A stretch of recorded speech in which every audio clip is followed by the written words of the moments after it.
Welcome to கச்சைக்கிட்டி Nadiya. மாமா டியூட்டிக்கு போயிருந்தாங்க. டியூட்டிக்கு போயிட்டு எனக்கு என்னென்ன வாங்கிட்டு வந்துருக்காங்க வாங்க பார்க்கலாம்.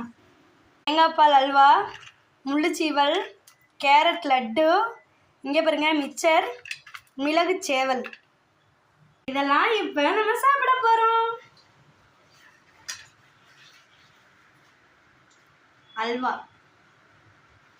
அது மென்று சாப்பிடும் போதே அந்த தேங்காய் பாலோட டேஸ்ட் வந்து செம்மையாக இருக்குங்க. கேரச்சேவு நல்லா மொறுமொறுப்பாக இருக்குது. சீவல், மிளகு சேவல் இந்த கடிக்கும் போதே இந்த மிளகு கடிப்படுறது அவ்வளோ டேஸ்ட்டாக இருக்குது. மிக்சர் இதில் இந்த கடலைப்பருப்பு இந்த பயிர் வகையெல்லாம் சேர்த்து சாப்பிட்றப்ப அது ரொம்ப அருமையாக இருக்குது. அதுக்கடுத்து நம்ம லட்டு டேஸ்டி